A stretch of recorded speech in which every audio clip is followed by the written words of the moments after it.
Le monde n'a pas été détruit par la guerre, ni par le feu des dieux, voix basse enveloppée de mystère, mais par le silence. Lentement, avec une gravité poétique, un silence si profond que même les âmes ont oublié leur nom. Une pause théâtrale, puis un regain d'intensité, jusqu'à ce qu'un battement, un seul, résonne dans l'obscurité. Chuchotons presque avec une touche dramatique finale. Ce n'était pas un cœur, c'était le réveil du puissance. Aujourd'hui, je veux vous rappeler une chose essentielle. Vous êtes capable de bien plus que ce que vous imaginez. Chaque obstacle que vous avez rencontré jusqu'ici, vous l'avez surmonté. Chaque doute que vous avez eu, vous l'avez traversé. Et chaque rêve que vous portez en vous, il est là pour une raison. Le succès ne vient pas à ceux qui attendent. Il vient à ceux qui se lèvent, qui osent, qui tombent et qui te relèvent encore. Peu importe où vous commencez, ce qui compte, c'est où vous décidez d'aller. Alors aujourd'hui, faites le choix. Choisissez le courage, pas la peur. Choisissez l'action, pas l'attente. Choisissez de croire en vous, même quand personne d'autre ne le fait. Parce que vous avez en vous la force, la passion et la détermination pour créer quelque chose de grand. Le monde ne changera pas tout seul. Il a besoin de vous. Alors levez-vous, avancez et montrez ce dont vous êtes capable. Il y a un moment dans la vie, un moment où le silence devient trop bruyant, où les rêves qu'on a mis de côté commencent à frapper à la porte. Un moment où l'on ne peut plus fuir ce que l'on est censé devenir. Ce moment, c'est maintenant. Tu sens ce frisson, ce battement dans ta poitrine? Ce n'est pas la peur, c'est ta puissance qui se réveille. Soudain, avec intensité et énergie, tu n'es pas né pour être moyen, pour suivre les autres, pour marcher dans les ombres. Tu es né pour briller, pour créer, pour impacter. Regarde autour de toi. Le monde est rempli de gens qui ont oublié leur feu intérieur. Mais toi, tu es différent. Tu sens qu'il y a quelque chose de plus grand en toi, quelque chose qui attend, qui brûle, qui hurle. Avec une intensité croissante, tu es une force, tu es une tempête, tu es une révolution en marche. Avec profondeur et passion, tu as souffert, tu as pleuré dans le silence, tu as douté, chuté, perdu, mais tu es toujours là. Et si je te disais que cette douleur, c'est ton carburant, c'est qui forge les guerriers, c'est qui transforme les âmes ordinaires en légendes. Voix à rythme soutenu, voix pleine de conviction, ne fuis pas la douleur, embraque-la. Transforme-la, utilise-la, lève-toi, pas demain, pas plus tard, maintenant.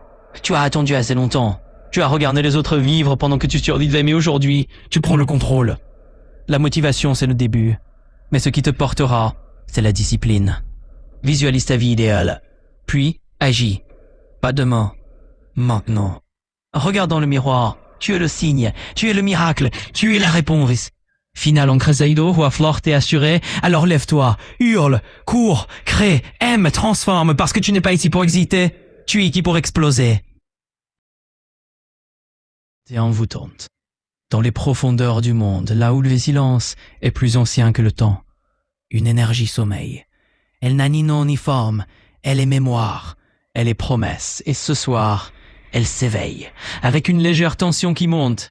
Les anciens l'avaient prédit, des gravures effacées par le vent, des chants murmurés dans les grottes sacrées. Mais l'homme moderne, aveuglé par ta propre lumière, a oublié. Jusqu'à ce jour.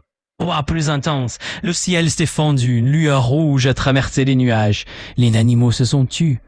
Les enfants ont rêvé de flammes et de voix, et dans les temples abandonnés, les pierres ont vibré. Avec une curiosité grandissante, il ne sait pas encore, il marche simple dans les rues de Togo. Il pense être un homme parmi les hommes, mais en lui quelque chose la brûle. Une chaleur étrange, une intuition. Avec un ton plus mystique, il touche un mur. Il entend un chant. Il ferme les yeux et le monde change. Et d'une voix profonde, tu n'es pas celui que tu crois. Tu es celui que le monde attend. Puis avec gravitas, la puissance ne vient pas comme un éclair. Elle s'installe, elle observe, elle teste. Les rêves deviennent réels, les ombres parlent, les objets bougent sans qu'on les touche. Et lui, l'élu, commence à comprendre. Avec une sagesse solennelle, il ne contrôle pas, il ne commande pas, il écoute. Plus grave, dramatique, mais toute puissance demande un prix. Le monde veut des héros, mais il crée des monstres. Directif, pesant, il devra choisir, se cacher ou s'élever, protéger ou punir, pardonner ou détruire, et ce choix ne sera pas simple, car ceux qui l'ont précédé ont échoué. Bodé. Les anciens gardiens se réveillent. Ils viennent le tester, pas avec des armes, mais avec des vérités. Tu crois être prêt? Alors regarde Jinpaite, regarde ce que tu as fui, avec intensité, puis une détermination renouvelée. Il voit. Il tombe, il crie. Mais il se relève, car la puissance ne se donne pas, elle se mérite. D'une voix plus douce mais solennelle, il marche vers la montagne. Les vents l'accompagnent, les voix le guident. Chaque pas est une mémoire. Chaque souffle est une promesse. Et finalement, avec révélation. Et au sommet, il ne trouve pas un trône. Il trouve un miroir. Il se regarde. Et il comprend. La puissance n'est pas en toi. Elle est toi. On entre dans le cœur du conflit, là où la lumière et l'ombre se disputent l'âme du monde. Un ton presque solennel, presque chuchotant mais chargé d'émotion. Les rivières changent de cours. Les étoiles brillent d'une lueur inconnue. Les peuples sentent que quelque chose approche, quelque chose de grand, de terrible, de nécessaire. Se faisant l'écho des sages, les sages parlent d'un fracas des vérités. Un moment où tout ce qui est caché sera révélé. Les mensonges tomberont, les masques brûleront. Puissant comme une déclaration fatidique, et lui, l'élu, sent que son heure est venue. Un don envahi par la révérence et la vérité nue. Dans ses rêves, une voix l'appelle, pas douce, ta cruelle, juste vraie, avec une voix basse, grave, comme un écho venu d'ailleurs. Tu portes en toi le feu ancien, mais le feu ne suffit pas. Il faut le souffle, il faut le cœur, accentuant chaque mot avec intensité. Il se réveille en sueur, ses nains brillent, ses pas laissent des traces de lumière. Il ne peut plus fuir. Une montée dramatique, alors qu'il affronte les gardiens. Avant d'atteindre le sanctuaire, il doit passer par les gardiens. 3 entités, chacune portant une vérité qu'il refuse d'admettre. Changement de ton pour chaque gardien, comme s'il tenait un miroir. Le premier lui montre ses peurs. Le deuxième lui montre ses fautes. Le troisième lui montre son avenir, s'il échoue. Dans un souffle épique, porteur d'émotions brutes, il tombe, il pleure, il crie, mais il ne recule pas. Solennel et chargé d'espoir, au sommet du sanctuaire, une flamme belue l'attend, elle parle sans mots. Elle propose un pacte. Comme un chant venu de l'Antiquité chargé de promesses, donne-moi ton orgueil. Je te donnerai la puissance, donne-moi ta vengeance, et je te donnerai la paix. Un moment de silence puis d'acceptation. Il hésite, car renoncer c'est mourir un peu, mais il accepte. Et la flamme entre en lui. Une montée en puissance triomphale, il ne marche plus, il vole, il ne parle plus, il chante, il ne frappe plus, il guérit. Presque un murmure d'admiration collective, le monde le regarde. Certains l'adorent, d'autres le craignent. Mais tous savent le réveil est réel. Puissance, intitulée « La guerre des âmes ». On entre dans la phase décisive. Le monde vacille, les forces s'alignent et l'élu doit faire face à son destin. Parti jusque des âmes, la guerre des âmes. Le monde se divide. Depuis gravité, rien n'est plus comme avant. Les royaumes se fracturent. Les anciens alliés deviennent ennemis. Les peuples se rassemblent autour de 2 visions. Celle de la domination et celle de l'équilibre. Des prophètes surgissent, des armées se lèvent, et dans les cieux les étoiles changent de place. 2. L'élu face au doute. Il doute, non de sa puissance, mais de sa mission. Est-il vraiment celui qu'on attend? Ou juste un pion dans un jeu plus vaste? Réfléchis puis d'une voix apaisante. Tu n'es pas né pour être un roi, tu n'es pour être un pont. Mais comment unir ceux qui refusent de se comprendre? Comment apaiser des âmes en guerre depuis des siècles? L'ombre avance, une voix basse et envoûtante. Une force ancienne, oubliée, te réveille elle aussi. Elle n'a pas de nom, mais elle a une voix. Froide, tranchante, séduisante. Tu veux la paix? Alors impose-la. Tu veux l'unité? Alors écrase la division. Elle lui tend une lame, une arme forgée dans les douleurs du passé. Il la prend, mais ne la brandit pas. 4. Le sacrifice.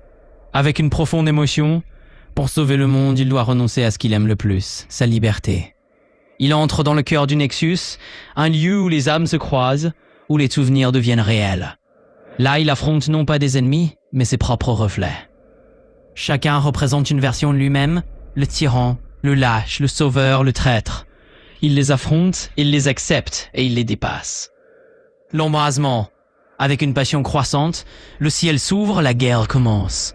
Ce n'est pas une guerre d'épée, c'est une guerre de volonté, de vision, de vérité.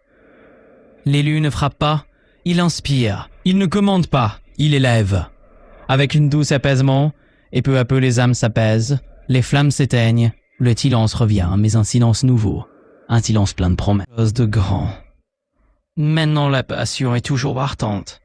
Le souffle nouveau. Avec une tranquillité apaisante, comme après une grande tempête. Le calme après le feu. La guerre des âmes s'est tue. Les cris ont laissé place au silence. Mais qui monte en intensité comme pour révéler un secret. Ce silence n'est pas vide. Il est plein de sens, plein de promesses. Lentement, avec une dignité mesurée, l'élu marche seul, non par solitude, mais par choix. Il observe le monde renaître. Les peuples reconstruisent, les cieux brillent d'une lumière nouvelle. Comme une rumeur qui se propage. Le monde regarde. Certains là sont morts, d'autres traîtres. Mais lui, avec une humble conviction, il ne cherche ni gloire ni pardon. Il sait que la puissance ne se mesure pas en statut, mais en graines semées. Avec une rare gravité, chaque mot résonnant. Il parle peu, mais quand il parle, les montagnes écoutent. Je ne suis pas venu pour régner, je suis venu pour réveiller. Dans un souffle d'émerveillement, le dernier portail, au sommet du dernier temple s'ouvre. Il ne mène pas à un autre monde, mais à une autre version de lui-même. Une version libre, une version complète. En silence, puis doucement, il entre. Il disparaît, mais son souffle reste, dans les vents, dans les champs, dans les cœurs. Résumé de réveil du puissance. Sentant les frissons d'un monde en changement.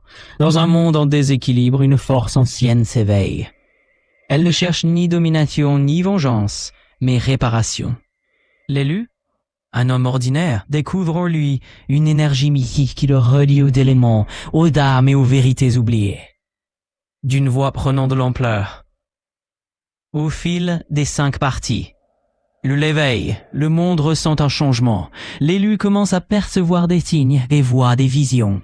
Il ne comprend pas encore, mais il sent que quelque chose l'appelle. La révélation, il découvre qu'il est porteur d'une puissance ancienne. Des gardiens mystiques le testent. Il affronte ses peurs, ses fautes, et accepte un pacte avec la flamme bleue. Cas 3e, l'ascension avec une chaleur inspirante. Transformé, il devient un guide. Il ne cherche pas à régner, mais à inspirer. Son souffle guérit, sa présence apaise, mais l'ombre rôde. 4e, la guerre des âmes. Les voix s'affrontent. 2 visions s'affrontent, celle de l'équilibre et celle du contrôle. L'élu refuse la violence, mais doit faire face à ses propres reflets. Il choisit le sacrifice pour préserver l'unité. 5e, le souffle nouveau, avec une douce sérénité. La guerre s'achève, le monde renaît. L'élu disparaît dans un portail mystique, laissant derrière lui un souffle de paix, une mémoire